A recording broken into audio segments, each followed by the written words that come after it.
اعوذ باللہ من الشیطان الرجیم بسم اللہ الرحمن الرحیم اللہم صلی علی سیدنا و مولانا محمد وبارک وسلم یا صاحب الجمال و یا سید البشر من وجهک المنیر لقد نور القمر لا يمکن الثناء کما کان حقه بعد خدا. بزرگ تو ایک قصہ مختصر. محترم ناظرین اکرام، السلام علیکم ورحمۃ اللہ وبرکاتہ.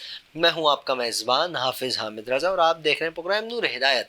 ناظرین، ہمارے ساتھ لاسٹ پروگرام میں علامہ محبوب قادری صاحب موجود تھے اور ہم علامہ صاحب سے حضرت عثمان غنی رضی اللہ تعالیٰ عنہ کے حوالے سے گفتگو کر رہے تھے اور ان کی شان کیا ہے، وراء الورا ہے، ان کی شان میں گفتگو ہم کر رہے تھے. یقین جانیے اللہ رب العزت ہمارا ایمان ہے، ہمارا عقیدہ ہے کہ ہم صحابہ کا ذکر کرتے ہیں، اہل بیت کا ذکر کرتے ہیں، اللہ ہماری عزتوں میں اضافہ فرماتا ہے. اللہ پاک ہمارے قد کو بڑا کرتا ہے کہ جب ہم صحابہ کا ذکر کرتے ہیں.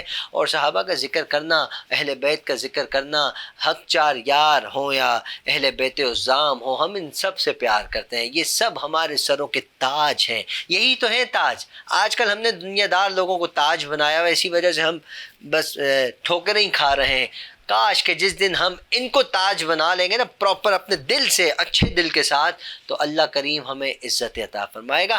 نور ہدایت پروگرام کا مقصد یہ ہوتا ہے کہ ہم صحابہ کی بات کریں، اہل بیت کی بات کریں، قرآن کی بات کریں، صاحب قرآن کی بات کریں، اور جو صاحب قرآن اور قرآن کے ساتھ جڑ جائے ان کی بات کریں. انہیں تو صحابہ اکرام اور اہل بیت کہتے ہیں. حضرت عثمان غنی کا تعلق بہت ہی قریبی تعلق ہے سرکار دو عالم صلی اللہ علیہ وآلہ وسلم سے، اور اس کے ساتھ ساتھ بہت سٹارٹنگ میں ہی جب اسلام لوگ لانا قبول کرنا شروع کیا، جیسے حضرت سیدنا صدیق اکبر، حضرت علی سے جتنے صحابہ تھے، حضرت عثمان غنی نے بھی شروع ہی میں اسلام قبول کیا اور بڑی مشکلات سہی. اس کے بعد جب ان کا جوش، ان کا ولولہ، جب ان کا جذبہ ان کے گھر والوں نے دیکھا تو جو سختیاں ہوتی تھیں وہ ختم کر دی اور ان کو کہا کہ جائیں آپ اپنا اسلام، آپ کو آپ کا اسلام مبارک ہو. بعد میں وہ سب بھی اسلام لے کر آ گئے. علماء اکرام سے ہم نے سنا ہے، آج بہت سی چیزیں آج ہم جانیں گے. ان کی سخاوت کے حوالے سے ہم نے رات کو لاسٹ ٹائم ایک واقعہ سنا. آج بھی ہم کوشش کریں گے کہ ان کی سخاوت پر گفتگو کریں، اور ہم یہ بھی جانیں گے بدری صحابہ جو یقیناً میں چاہتا ہوں کہ ہم ڈائریکٹ علامہ صاحب کی جانب بڑھیں، وہی ہمیں سارا یہ واقعہ بھی بتائیں گے. اور اس کے علاوہ جو سوال آپ کے ذہن میں، میرے ذہن میں، ہم علامہ صاحب سے کریں گے. علامہ صاحب، پہلے تو آپ کا بہت بہت شکریہ آپ کی تشریف آوری کا. یقین جانیے آپ کے آنے سے بڑا خوش ہوتا ہوں میں اور میرے ناظرین، اور ہم یقیناً آپ جیسے علماء اکرام تشریف لاتے ہیں پروگرام کو رونق بخشنے کے لیے. اللہ کریم آپ کو سلام دیا نصیب فرمائے. حضرت عثمان غنی کی گفتگو ایسی ہے کہ جی چاہتا ہے بولتے ہی رہیں. میں بڑا کوشش کر رہا ہوں اپنے آپ کو خاموش کرانے کی، نہیں ہو پا رہا، کیونکہ ہستیاں ایسی ہیں، کیونکہ ان کا ذکر کر کے اللہ رب العزت ہمیں عزت عطا فرماتا ہے. آپ کیا فرماتے ہیں سخاوت کے حوالے سے؟ آپ ارشاد فرما رہے تھے، میں چاہوں گا جو آپ ارشاد فرما رہے تھے وہیں سے کنٹینیو کریں تاکہ ہم اپنے پروگرام کو آگے بڑھائیں. اعوذ باللہ من الشیطان الرجیم، بسم اللہ الرحمن الرحیم، الصلاۃ والسلام علی سید الانبیاء والمرسلین، اما بعد فاعوذ باللہ من الشیطان الرجیم. بہت شکریہ حامد بھائی، آپ نے پھر سے مجھے مدعو کیا. اللہ تبارک و تعالیٰ آپ کی اس کاوشوں کو اپنی بارگاہ میں قبول فرمائے اور اس کا صلہ دونوں جہانوں میں آپ کو عطا فرمائے. ہم نے گزشتہ روز جو گفتگو کی تھی اس میں سیدنا عثمان ابن عفان رضی اللہ تعالیٰ عنہ کا تھوڑا سا دہرا دوں تاکہ ناظرین کے لیے وہ ریوائز بھی ہو جائے گا. سب سے پہلے ہم نے آپ کا نسب، آپ کا جو سلسلہ ہے اس کے حوالے سے گفتگو کری، پھر جو آپ اسلام لے کر آئے، کن لوگوں کے ساتھ اسلام لے کر آئے، ان کیفیات کو، اور پھر اسلام کے بعد جو آپ پر ایک مشکلات کا ایک معاملہ رہا اس حوالے سے گفتگو کری. پھر ہم نے جو ہے وہ آپ کی کچھ سخاوت کے حوالے سے، مدینہ شریف کے حوالے سے ہم نے احوال سماعت کرے. ابھی جو میں آپ کے سامنے حضرت عثمان ابن عفان رضی اللہ تعالیٰ عنہ کے حالات بیان کرنے جا رہا ہوں، یہ اس وقت کے حالات ہیں کہ جس وقت غزوہ تبوک کا موقع ہے. اور آپ خود جانتے ہیں حامد بھائی کہ جس وقت غزوہ تبوک ہوا ہے، جنگ تبوک ہوئی ہے، تو اس وقت مسلمانوں کے پاس اتنا قحط پڑا تھا کہ مسلمانوں کے پاس کھانے پینے کو کوئی ساز و سامان نہیں تھا. یعنی بہت ہی قحط کی کیفیات میں تھے، کھانے پینے تک کو نہیں تھا، اور جنگ کا معاملہ آ چکا ہے. اور ادھر ترمذی شریف کے اندر ہیں حضرت عبد الرحمن بن خطاب رضی اللہ تعالی عنہ، یہ راوی ہیں، یہ روایت کرتے ہیں. اور یہ کیا روایت کرتے ہیں کہ جیش عسر یہ ایک وقت ہے جو جنگ تبوک کے وقت تھا، اور اس وقت مسلمان بڑی مطلب قحط کی حالت میں، کھانے پینے کو جو ہے لالے پڑے ہوئے، اور جنگ سامنے آ کے کھڑی ہو گئی ہے، پتھر باندھے ہوئے تھے، جی ایسی کیفیات ہیں. تو نبی کریم صلی اللہ تعالیٰ علیہ وسلم منبر پر جلوہ گر ہیں اور آپ لوگوں کو جو ہے وہ درس دے رہے ہیں، آپ لوگوں کو بتا رہے ہیں کہ آپ صدقے کے فضائل لوگوں کو سنا رہے ہیں تاکہ کچھ ہمارے پاس مال آئے اور پھر ہم جو ہے وہ جنگ کے لیے نکلیں. تو یہ ایسی کیفیات ہیں. اب آپ ذرا غور کریں، نبی کریم علیہ الصلوۃ والسلام جو ہے لوگوں کے اندر ایک جذبہ پیدا کر رہے ہیں صدقے کا. تو اس میں ایک شخص کھڑے ہوتے ہیں، کہتے ہیں کہ یا رسول اللہ صلی اللہ علیہ وسلم، میں آپ کو 100 اونٹ ساز و سامان کے لیے اللہ کی راہ میں نظر کرتا ہوں. پھر نبی کریم علیہ الصلوۃ والسلام نے دوبارہ لوگوں کو جو ہے وہ ترغیب دلائی. پھر ایک شخص کھڑے ہوتے ہیں، کہتے ہیں کہ یا رسول اللہ صلی اللہ علیہ وسلم، میں اللہ کی راہ میں 100 اونٹ ساز و سامان کے ساتھ نظر کرتا ہوں. صحابہ کرام دیکھ رہے ہیں. پھر نبی کریم علیہ الصلوۃ والسلام ترغیب دلاتے ہیں. پھر وہ صحابی کھڑے ہوتے ہیں اور کہتے ہیں کہ یا رسول اللہ صلی اللہ علیہ وسلم، میں اللہ کی راہ میں 100 اونٹ ساز و سامان نظر کرتا ہوں، اور وہ کوئی اور نہیں، وہ حضرت عثمان ابن عفان رضی اللہ تعالیٰ عنہ ہیں. ابھی آپ کیفیت دیکھ رہے ہیں. اور پھر راوی لکھتے ہیں، کیا لکھتے ہیں راوی، کہ ہم نے نبی کریم صلی اللہ تعالیٰ علیہ وسلم کو دیکھا کہ جب آپ ممبر سے اتر رہے تھے. یہ راوی بیان کر رہے ہیں کہ نبی کریم صلی اللہ تعالیٰ علیہ وسلم ممبر سے جب اتر رہے تھے تو آپ نے اپنی کان سے، اپنی زبان پر انوار سے جو لفظ جاری فرمائے، وہ لفظ کیا تھے، وہ سماعت کرتے ہیں کہ وہ فرماتے ہیں ما علی عثمانی ما عمل بعد هذه، یعنی اب عثمان کو وہ کوئی عمل نقصان نہیں پہنچائے گا جو اس کے بعد کریں گے. اور یہ دعا نبی کریم علیہ الصلوۃ والسلام نے ایک مرتبہ نہیں بلکہ 2 مرتبہ اپنی زبان سے جاری فرمائی. اور یہیں تک نہیں، یہ تو 200-300 اونٹ والا معاملہ ہو گیا. جیش عسر کے حوالے سے ایک اور واقعہ ہے جو روایت کرتے ہیں حضرت عبد الرحمن بن سمرہ رضی اللہ تعالیٰ عنہ. یہ کہتے ہیں کہ ابھی ایسی کیفیات ہیں، حضرت عثمان بن عفان اپنی آستینوں کے اندر 1000 سونے کے دینار بھر کے لے کر آ رہے ہیں اور لا کے نبی کریم علیہ الصلوۃ والسلام کی جھولی میں خالی کر دیتے ہیں. اب آپ مجھے بتائیں نا کہ کیفیات کیسی ہیں، کہ اتنا سخت قحط ہے کہ مسلمانوں کو آنے والے وقتوں کا نہیں پتہ ہم گزر بسر کیسے کریں گے. لیکن یہاں پر آپ کی سخاوت کا معاملہ دیکھیں، اور پھر اسی سخاوت کو اللہ تبارک و تعالیٰ نے قرآن مجید میں بھی ارشاد فرمایا، الذین ينفقون اموالهم فی سبیل اللہ ثم لا يتبعون ما انفقوا منا ولا اذى لهم اجرهم عند ربهم ولا خوف علیہم ولا هم يحزنون. یہ کیفیات ہیں. قرآن بیان کر رہے ہیں ان کی سخاوت کو، کہ وہ لوگ ہیں جو اللہ کی راہ میں جب خرچ کرتے ہیں تو وہ پھر اس لیے خرچ نہیں کرتے کہ وہ احسان کر رہے ہوں اللہ کے اوپر، وہ اللہ پر احسان کرنے کے لیے خرچ نہیں کرتے، بلکہ وہ اپنا مال جو اللہ کی راہ میں خرچ کرتے ہیں وہ اجر کے لیے خرچ کرتے ہیں. اور پھر اللہ تبارک و تعالیٰ، آپ قرآن کا اسلوب دیکھیں کتنا پیارا ہے. ایک طرف قرآن نے ان کے اجر کرنے کی نیت بیان کری، اور پھر قرآن آگے بتا رہا ہے جب آپ اس طرح اپنی اللہ کی راہ میں مال خرچ کرتے ہیں تو کیفیت کیا ہوتی ہے. پھر اللہ تبارک و تعالیٰ اس کا صلہ یہ دیتا ہے کہ نہ آپ پر پھر کوئی خوف غالب آتا ہے نہ ہی کوئی غم غالب آتا ہے. تو جو میں واقعی آپ کو بتا رہا تھا یہی کیفیت میں بتاتا ہوں. تو نبی کریم علیہ الصلوۃ والسلام کی جھولی میں جب وہ دینار ڈالے تو سرکار ان دینار کو دیکھتے. اب یہ راوی بیان کر رہے ہیں حضرت عبد الرحمن بن سمرہ، کہہ رہے ہیں سرکار ایک بار دینار کو دیکھتے، پھر ایک بار سر اٹھا کر حضرت عثمان کو دعا کرتے، پھر ایک بار دینار کی طرف دیکھتے، پھر حضرت عثمان کے لیے دعا کرتے. اور دعا کیا کرتے؟ دعا یہ کرتے کہ نبی کریم صلی اللہ تعالی علیہ وسلم نے دعا جو کری وہ دعا یہ کری کہ آج کے بعد عثمان کو ان کا کوئی عمل نقصان نہیں پہنچائے گا. یعنی اگر کوئی کام حضرت عثمان ابن عفان رضی اللہ تعالیٰ عنہ سے اگر لغزش سے غلطی کے طور پہ ہو بھی جائے گا تو اللہ کو وہ ادائیں اتنی پسند آ چکی ہیں کہ اللہ تبارک و تعالیٰ اس سخاوت کی وجہ سے ان کو معاف کر دے گا. یہ سخاوت تھی آپ کی. اچھا حضرت ذوالنورین کا لقب جو ملا سرکار دو عالم صلی اللہ علیہ وسلم کی جانب سے، اس کی بھی وضاحت فرما دیجیے. اس کی طرف میں آپ کو تھوڑا سا پیچھے لے کر چلوں گا. پھر دیکھیں حضور علیہ الصلوۃ والسلام سے پہلے بھی دیگر انبیاء کرام دنیا کے اندر تشریف لے کر آئے. ان تمام انبیاء کرام کی بھی تعظیم ہم پر فرض ہے اور ان کی اولاد کی بھی تعظیم ہم پر فرض ہے. انبیاء کرام کی اولاد بھی جو ہیں، کیونکہ نبی کی اولاد ہیں، اللہ تبارک و تعالیٰ نے ہمیشہ نبی کی جو خاص اولادیں ہوئی ہیں اللہ تبارک و تعالیٰ نے ان کو بھی عظمت والا بنایا. تو آپ کی صاحبزادیاں بھی عظمت والی ہوئیں، تو آپ کی صاحبزادیوں کے جو شوہر اللہ نے انتخاب کرے وہ بھی عظمت والے کرے. ایسے ہی سب کو انتخاب کر لیا. اور میں آپ کو مزے کی بات بتاؤں، آپ کو ذوالنورین یوں کہا جاتا ہے. پہلے تو اس طرف میں کہہ دیتا ہوں، ذوالنورین کا مطلب ہوتا ہے 2 نور والے. تو نبی کریم علیہ الصلوۃ والسلام کے 2 نور آپ کے نکاح میں آئے، اس لیے آپ کو ذوالنورین کہا جاتا ہے. لیکن ادھر میں آپ کو ایک اور مقام بھی بتاؤں. حضرت آدم سے لے کر خاتم النبیین ہمارے پیارے آقا محمد رسول اللہ صلی اللہ تعالی وسلم تک جتنے انبیاء دنیا میں تشریف لائے ہیں، ان تمام انبیاء میں کسی کی بھی 2 صاحبزادیاں وہ کسی ایک کے نکاح میں نہیں آئیں، لیکن حضرت عثمان ابن عفان وہ شخصیت ہیں کہ جن کے نکاح میں انبیاء کی 2 صاحبزادیاں آئیں، اور انبیاء بھی کون سے؟ جو امام الانبیاء تھے، ان کی 2 صاحبزادیاں آپ کے نکاح میں آئیں. اور آپ کی یہ کیفیت ہے کہ آپ کی حضور علیہ الصلوۃ والسلام نے اعلان نبوت سے پہلے حضرت رقیہ ان کا نکاح فرمایا. حضرت رقیہ کا نکاح حضرت عثمان ابن عفان سے جو ہوا ہے وہ اعلان نبوت سے پہلے ہوا ہے، اور آپ کا انتقال جنگ بدر کے وقت ہوا. پھر اس کے بعد نبی کریم صلی اللہ علیہ وسلم نے اپنی دوسری صاحبزادی حضرت ام کلثوم سے آپ کا نکاح فرمایا. اور پھر اس کے اوپر میں آپ کو ایک اور واقعہ بھی سناتا چلوں.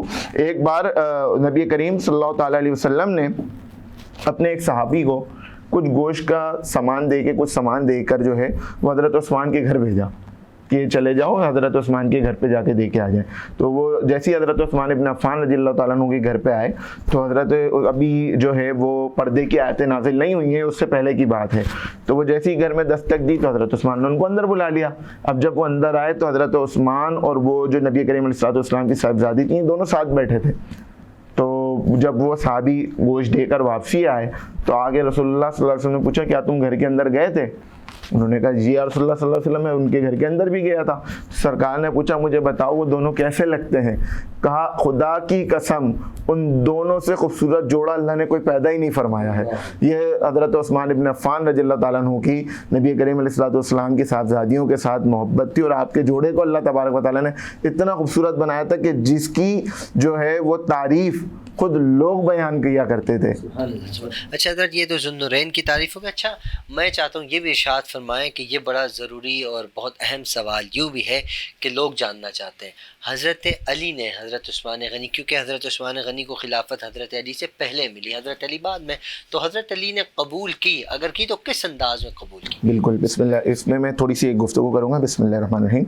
کہ سب سے پہلے حضرت عمر رضی اللہ تعالیٰ عنہ کا جو آخری وقت تھا، آپ نے ایک روایت ملتی ہے جس میں وصیت کے اندر آپ نے حضرت عثمان ابن عفان رضی اللہ تعالیٰ عنہ کو یہ وصیت کر دیا تھا کہ آپ جو ہے وہ میرے بعد خلیفہ مقرر ہوں گے.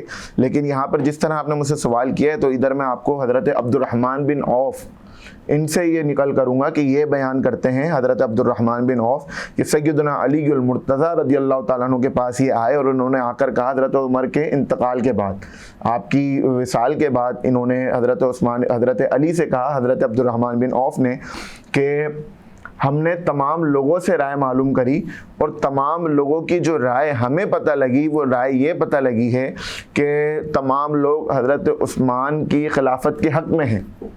یعنی ہم نے فرداً لوگوں سے رائے معلوم کری ہے تو اکثریت حضرت عثمان کی خلافت کے حق میں ہیں.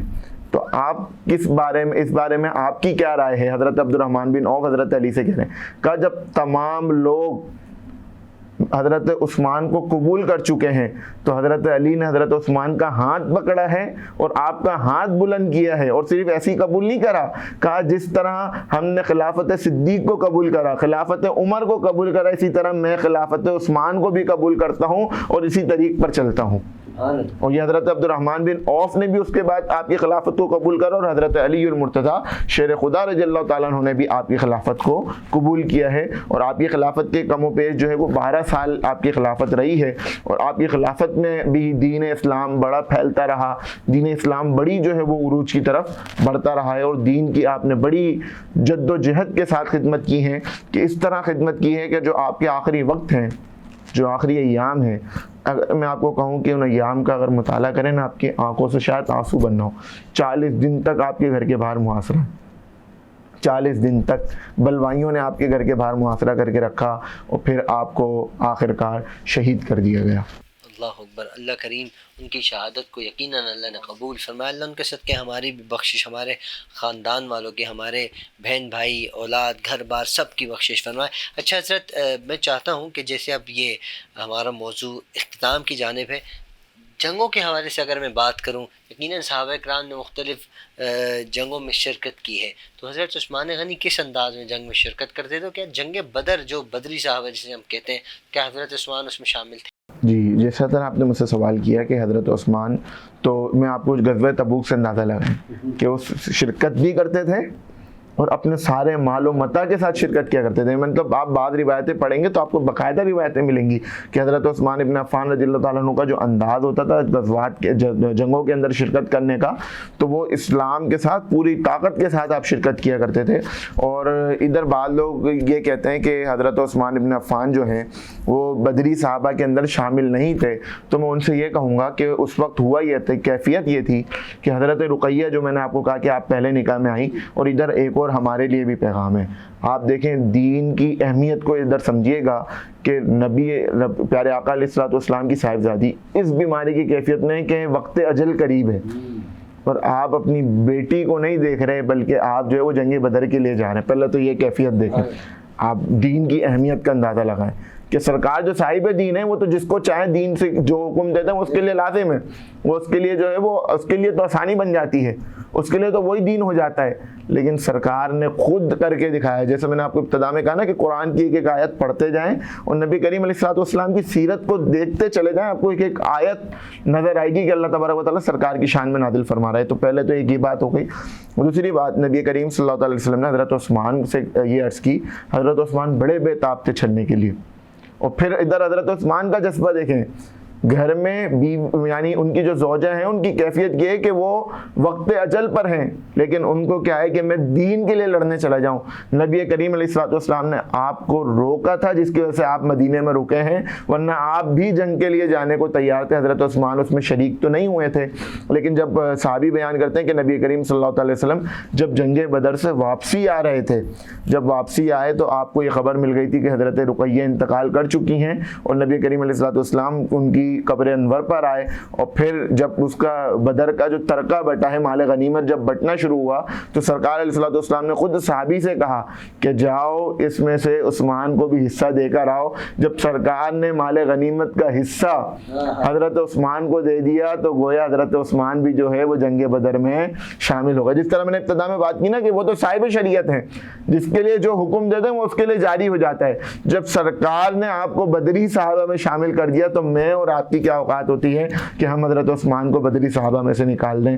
تو حضرت عثمان بھی بدری صحابہ میں شامل تھے، بس کچھ حالات ایسے تھے جس کی وجہ سے آپ بظاہر شرکت نہیں کر سکے. لیکن میرا یہ گمان ہے کہ یہ بھی ہوگا کہ حضرت عثمان ادھر شرکت تو نہیں کر سکے ہوں گے، لیکن آپ کا سارا ذہن، آپ کا سارا دماغ جس طرح واقف ہوگا وہ جنگ بدر میں ہی ہوگا. انہوں نے اپنے آپ کو حضور کی بارگاہ میں ایک طرح کا پیش کیا ہوا تھا، تو ہر وقت ان کے ذہن و گمان بے شک بستے تھے.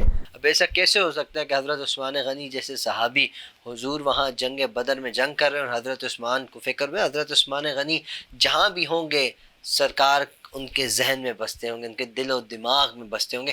ہم نے کیا عشق کیا ہے سرکار سے، ہم یہاں بیٹھے ہم کہتے ہیں ہمارا دل مدینے میں ہے، ہمارے دل میں سرکار بستے ہیں. ہم تو عشق کے آئین کا حصہ بھی نہیں، وہ تو حضور کے نام پر اپنا کمبل لٹانے والے صحابی تھے، وہ تو سرکار دو عالم صلی اللہ علیہ وسلم کے نام پر اپنا سب کچھ لٹانے والے صحابی. آپ دیکھیں نا ایک درخت کے بدلے میں پورا باغ، بہت سارے واقعات ہیں. مطلب اگر میں وقت کے ساتھ لے کے چلوں تو بہت وقت. آپ ادھر صرف میں ایک موازنہ کروا رہا ہوں کہ ایک درخت اور ایک پورا باغ دے دیا اس درخت کے لیے، کیسی خدمات تھی. ہمارے یہاں تو کوئی ایک جڑ نہیں دیتا، باغ تو بہت دور کی بات ہے. ناظرین ہمیں چاہیے کہ ہم اس طرح کی گفتگو سے پرہیز کریں. ہو سکتا ہے میری بات کسی کو بری لگے، لیکن ہم بری لگنے کے لیے بات نہیں کر رہے. ہم چاہتے ہیں کہ ہم صحابہ کرام کو صحابی کا درجہ دیں، اہل بیت عظام کو اہل بیت عظام کا درجہ دیں، جن سے اللہ پیار کرتا ہے. اللہ صحابہ سے بھی پیار کرتا ہے، اہل بیت سے بھی پیار کرتا ہے. جبھی تو اللہ نے یہ مقام عطا فرمایا.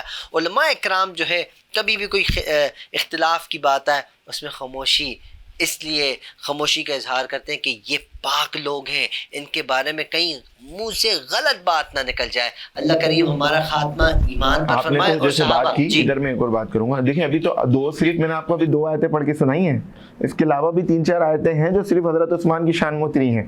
اب آپ مجھے بتائیں نا کہ اگر کوئی ان کی شان کا انکار کرتا ہے تو گویا قرآن کا انکار کرتا ہے. جیسے میں نے ابھی آپ کو الذین ينفقون اموالهم فی سبیل اللہ والی آیت سنائی، کس کی شان میں؟ حضرت عثمان کی شان میں. اسی طرح ابھی میں نے آپ کو سنایا سیذکر من یخشی، یہاں پہ آپ یہ سخاوت کر رہے ہیں، اللہ قرآن میں آپ کی سخاوت کو بیان فرمایا، سیذکر من یخشی ویتجنبها الاشقی الذی یصلی النار الکبری. تو یہاں پہ یقین جانیے ناظرین کو میں یہ پیغام دوں گا کہ ان کے بارے میں اگر ان جو صحابہ کرام کے بارے میں اپنی زبان سے الفاظ نکالتے ہیں تو وہ یہ سمجھ لیں کہ وہ اعتراض اگر کر رہے ہیں تو وہ رب پر اعتراض کر رہے ہیں، وہ اعتراض کر رہے ہیں تو وہ محمد رسول اللہ صلی اللہ علیہ وسلم پر اعتراض کر رہے ہیں، جن کو سرکار نے اتنا قبول کر لیا کہ اپنے پہلو میں سلا لیا، تو میں اور آپ کون ہوتے ہیں ان کے اوپر جو ہے وہ زبانیں دراز کریں. مطلب اگر ان کو جنت البقیع بھی مل گئی تو آپ جنت البقیع بھی تو دیکھیں، سرکار کی صرف نظروں کے سامنے جنت البقیع ہے. سرکار جسے اجازت دے دیں وہی. بے شک بے شک بے شک، اس کے علاوہ تو کوئی آ بھی نہیں سکتا. وقت بہت کم ہے، اختصار کے ساتھ ایک واقعہ بس آخری میں سناؤں گا. میں نے پچھلے دنوں ایک واقعہ سنا، کسی بزرگ سے سنا، اور انہوں نے یہ واقعہ بیان کرا کہ ایک شخص تھا، وہ دلائل الخیرات شریف بڑا پڑھا کرتا تھا، بڑی اس کی عادت تھی دلائل الخیرات شریف پڑھنے کی. تو کچھ عرصے بعد اس کا بیٹا مدینہ شریف گیا، اور وہ جو یہ صاحب ہیں جن کی بات ہو رہی ہے یہ یورپ میں رہنے والے تھے. ان کا بیٹا مدینہ شریف گیا تو اس نے وہ کتاب جو ان کے والد کی تھی وہ کسی بندے کے ہاتھ میں دیکھی. وہ بچہ بڑا حیران ہوا، کہا یہ کتاب آپ کے پاس کہاں سے آئی، بڑی یہ کتاب آپ کو کیسے ملی؟ وہ شخص بھی پریشان کہ آیا بھائی کیا ہو گیا؟ تو کہنے لگا میرے کو یہ کتاب ایسے اس طرح ملی، اور میں بتاتا ہوں کیسے ملی. تو کہنے لگا کہ یہ میرے والد کی کتاب ہے، اور میرے والد نے وصیت کی تھی جب میں مروں تو اس کو میرے کفن میں رکھ کر میرے کو دفنانا. کہا یہ آپ کو کیسے ملی؟ کہا کچھ عرصے پہلے مدینہ المنورہ میں بارش ہوئی تو وہاں پہ ایک قبر کھلی تھی، جب ہم اس قبر میں اترے تو یہ کتاب اس بندے کے سینے پہ رکھی ہوئی تھی، اور ہم نے یہ کتاب وہاں سے حاصل کری. تو اب آپ یہاں پر سمجھ لیجئے کہ اگر کوئی شخص دنیا میں کہیں بھی ہو دفنا دیا جائے، لیکن رسول اللہ سے اگر اس کا رشتہ مضبوط ہو تو سرکار پھر بھی اس کو جنت البقیع بلا لیا کرتے ہیں. تو آپ دیکھیں نا کہاں یورپ میں وہ شخص مرا ہے، اس کے ساتھ وہ کتاب یورپ میں دفنائی گئی ہے، اور اس کی جو ڈیڈ باڈی ملی ہے وہ جنت البقیع کے اندر ملی ہے.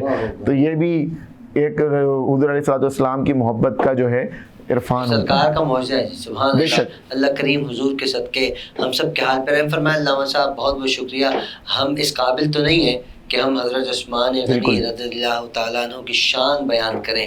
ہم نے ان کی شان بیان کی، یقیناً اللہ کریم ہمیں عزت عطا فرمائے گا. ہم اس یقین کے ساتھ صحابہ اور اہل بیت کا ذکر کرتے ہیں. ناظرین آپ سے گزارش ہے، پروگرام کا وقت اختتام کی جانب ہمیشہ کی طرح آپ ہمارے لیے دعا کریں، ہم آپ کے لیے دعا کریں گے. جتنے ہاں علماء اکرام تشریف لاتے ہیں ان سب کے لیے بھی دعا کریں. اللہ کریم ان سب کو سلامتیاں نصیب فرمائے، تاکہ ہم ان سے بہت کچھ سیکھنا چاہتے ہیں اور انشاءاللہ سیکھتے رہیں گے. اپنا خیال رکھیے، اپنے اہل و عیال، اپنے پڑوسی، اپنے رشتہ دار، سب کا خیال ہمیں اپنی دعا میں یاد رکھیے. السلام علیکم ورحمۃ اللہ وبرکاتہ.